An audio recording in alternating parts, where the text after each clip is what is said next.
Assalamualaikum warahmatullahi wabarakatuh. Hello kids, how are you today? I hope all of you are in good condition.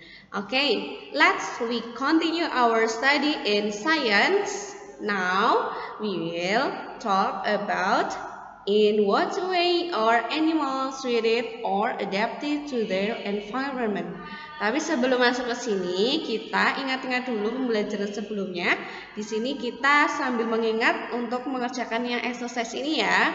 Nah, kemarin kita sudah belajar tentang habitat atau tempat tinggal dari makhluk hidup. Nah, ini ada 3 di sini. Apa ya ini ya kemarin ya? Ini garden, kalau ini mangrove swamp, dan yang ini adalah ocean. Nah, di sini ada berbagai macam living things, ada animal maupun ada plant. Tempatnya di mana saja? Ya, yang pertama ada mudskipper itu kalau dilihat dari materi sebelumnya, dia itu hidupnya di mangrove swamp. Rose plant di mana? Di garden. Shark itu di ocean. Coral itu di ocean, dan mangrove plant pastinya adalah di mangrove swamp. Jadi sesuai habitatnya masing-masing. Nah, hari ini kita lanjutkan ya part B. Ini adalah bagaimana sih hewan itu beradaptasi dengan lingkungannya. Maksudnya beradaptasi itu apa? Nah, ini kita akan pelajari. Pertama kali kalian coba lihat, amati gambar 2 kaki hewan ini. Ada perbedaan ya. Kenapa kok bisa ada perbedaan kaki dari masing-masing animal ini? Ya, karena menyesuaikan lingkungannya, betul sekali. Ducks itu live near or on water. Duck ini atau bebek itu hidupnya di sekitar air maupun di air ya, sehingga dia itu punya kaki yang berselaput seperti ini sehingga dia itu bisa mengapung di air dan bisa hidup di air. Nah, kalau ini kaki eagle atau elang memiliki kaki yang ada kuku-kuku yang tajam seperti ini ada fungsinya yaitu untuk menangkap mangsanya. Nah, ini di bawah sini. Nah, ini eagle yang sedang menangkap mangsa, ini ikan ya. Dan duck ini bisa mengapung di air karena kakinya seperti ini. Nah, ini adalah karakteristik atau ciri-ciri dari masing-masing animal yang menyesuaikan dengan habitatnya agar mereka itu tetap bisa hidup kayak gitu. Nah, different habitat have different environment. Jadi habitat yang berbeda, maka lingkungannya juga berbeda. The environment of a habitat is made up of the living things in the habitat as well as physical condition. This include air, water, temperature, light, and soil.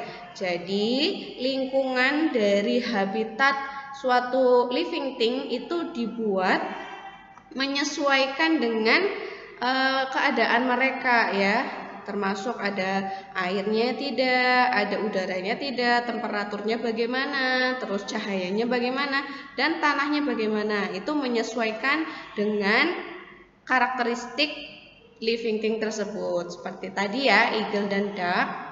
Oke. Di sini contoh lagi ya, ada animal yang memiliki karakteristik berbeda-beda. Mengapa ada ciri-ciri yang berbeda atau karakteristik yang berbeda? Karena agar mereka itu bisa hidup di lingkungannya masing-masing, bisa bertahan hidup. Ya, contohnya ini ada in what way or camel adapted to live in desert. Nah, bagaimana sih onta ini beradaptasi agar bisa hidup di gurun ya? Nah, ciri-cirinya dari onta ini, dia memiliki nih punuk ya, yang memiliki punuk yang isinya itu adalah lemak yang bisa diubah menjadi energi. Nah, sehingga walaupun dia tidak minum dalam waktu lama, dia itu sudah menyimpan sebelumnya di sini. Walaupun dia tidak makan dalam waktu yang lama, dia sudah menyimpannya dalam sini sehingga dia bisa bertahan hidup untuk beberapa bulan ke depan tanpa makanan karena dia udah nyimpen di sini di punuknya. Terus dia juga memiliki eyebrow atau bulu mata yang ini tebal. Terus kelopak matanya itu double, 2. Kenapa? Agar matanya itu terlindung dari sinar matahari yang menyengat di sana dan ini pasir yang berhembus ya. Di sini pastinya anginnya kan kencang. Nah, nanti pasirnya kan terbang kayak gitu agar dia tidak kelilipan ya, menyakiti matanya. Maka desain matanya itu seperti ini ya. Bulunya tebal, terus memiliki kelopak double. Terus ada lagi, its nostril can be closed to block out blowing sand. Nah, di bagian hidungnya sini itu bisa tertutup ya, otomatis kalau misalkan ada blowing sand atau tiupan dari pasir di sini. Biar nggak masuk ke dalam tubuhnya, dia bisa nutup dulu hidungnya. Nah, itu sangat menakjubkan sekali ya. Dia itu bisa bertahan hidup. Nah, terus di sini bagian bawahnya, its large padded feet prevent it from sinking into the soft sand. Nah, bagian kakinya ini tuh lebar, terus ini fungsinya agar dia itu tidak tenggelam kakinya ke dalam pasir yang sangat lembut. Nah, itu cara adaptasi dari onta.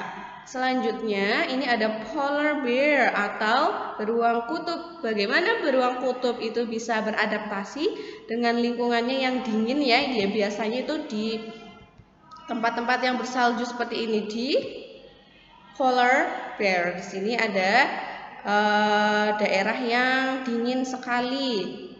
Biasanya itu di Arktik ya. Nah, di sini yang pertama, its fur appears white and blend in with snow and ice. Nah, di sini bulunya itu putih dan bisa ngeblend ataupun warnanya itu sama salju yang di sini. Kenapa bisa seperti ini? Nah, agar dia itu tidak bisa terlihat dengan mudah oleh pemangsa ataupun orang yang berburu hewan ini. Jadi kulitnya atau bulunya ini didesain mirip dengan snow atau saljunya. Terus it has a thick layer of fat under the skin and thick fur to keep its body warm.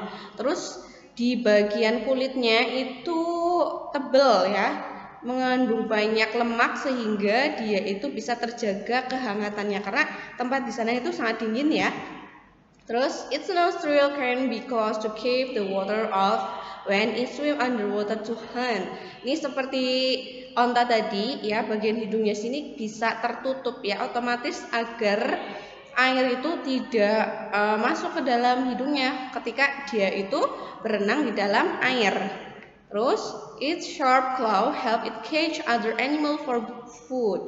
Nah, di sini ada kakinya itu ada kukunya yang tajam untuk memburu mangsanya. Terus di sini its large white feet prevent it from sinking into the soft snow. Ini sama seperti onta tadi, kakinya juga lebar agar dia itu bisa berjalan di atas snow, salju, tidak masuk ke dalam ya, tidak sink atau tenggelam. Seperti itu. Ini adalah polar bear.